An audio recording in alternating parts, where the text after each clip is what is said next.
Good morning, Avery, and maybe Aiden too. It is time to read a little bit more out of Little House in the Big Woods.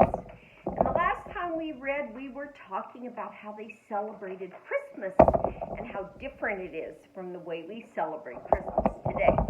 So let's go ahead and get started. The day before Christmas, Aunt Eliza, Uncle Peter, and the cousins came. Laura and Mary heard the gay ringing of sleigh bells growing louder every moment.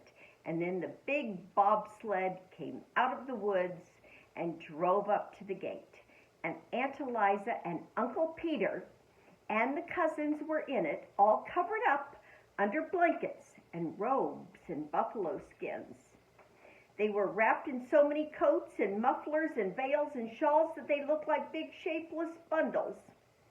When they all came in, the little house was full and running over.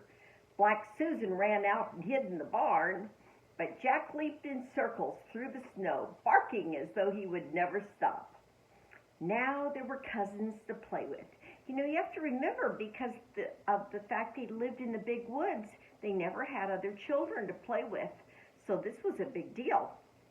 As soon as Aunt Eliza had unwrapped them, Peter and Alice and Ella and Laura and Mary began to run and shout, and at last Aunt Eliza told them to be quiet.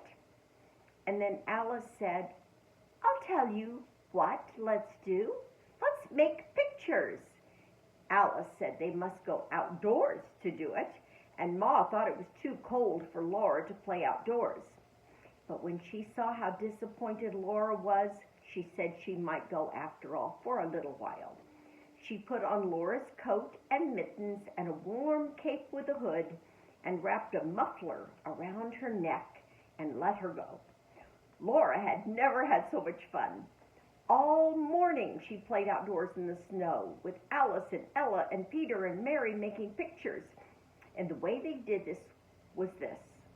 Each one by herself climbed up onto a stump, from a tree stump, and then all at once, holding their arms out wide, they fell off the stump into the soft, deep snow. They fell flat on their faces. Then they tried to get up without spoiling the marks they had made when they fell. And if they did it well, there in the snow were 5 holes, shaped almost exactly like 4 little girls and a boy, arms and legs and all, and they called these their pictures.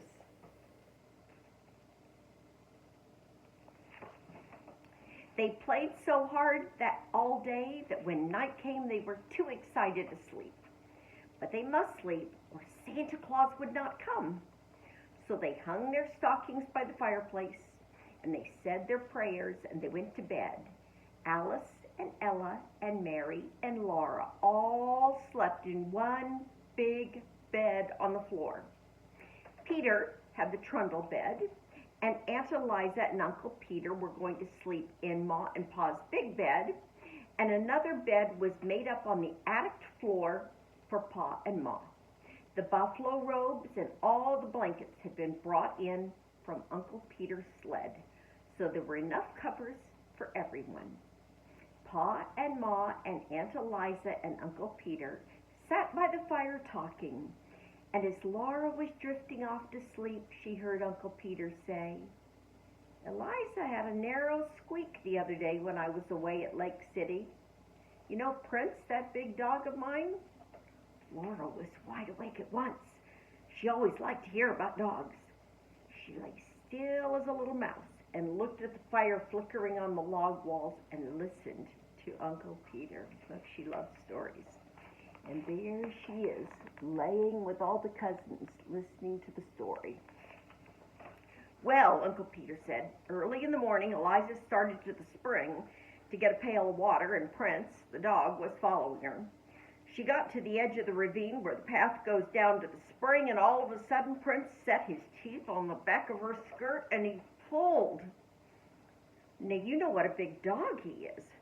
Eliza scolded him, but he would not let go of her. He was so big and strong she could not get away from him. He kept backing and pulling until he tore a piece out of her skirt. And it was my blue print skirt, Aunt Eliza said to Ma. Dear me, Ma said. Well, he tore a big piece right out of the back of it, Aunt Eliza said, and I was so mad I could have whipped him for it. But he growled at me. Prince growled at you? Pa said. Yes, said Aunt Eliza.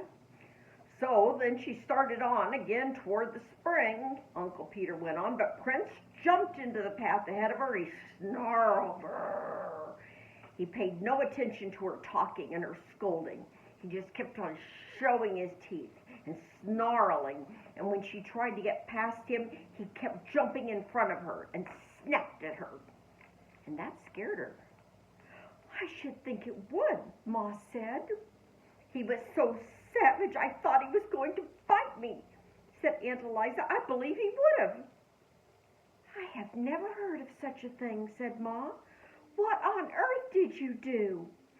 Well, I turned right around and I ran back into the house where the children were and I slammed the door shut, Aunt Eliza answered.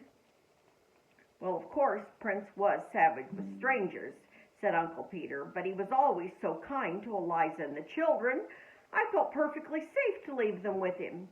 And Eliza couldn't understand it at all. Well, after she got into the house, he kept pacing around and growling, and every time she started to open the door, he jumped at her and snarled. Had he gone mad? Said Mom. Well, that's what I thought, Aunt Eliza said. I didn't know what to do. There I was, shut up in the house with the children, not daring to go out. And we didn't have any water, and I couldn't even get any snow to melt. And every time I opened the door just a little crack, Prince acted like he would tear me to pieces.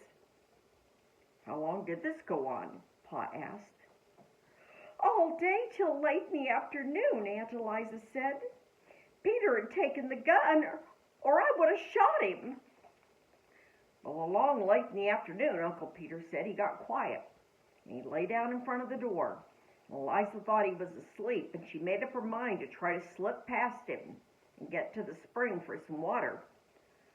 So she opened the door very quietly, but of course he woke up right away.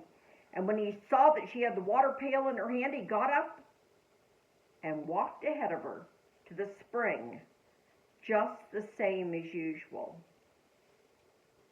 And the next time we read, we're going to find out why Prince was snarling and growling and would not let Aunt Eliza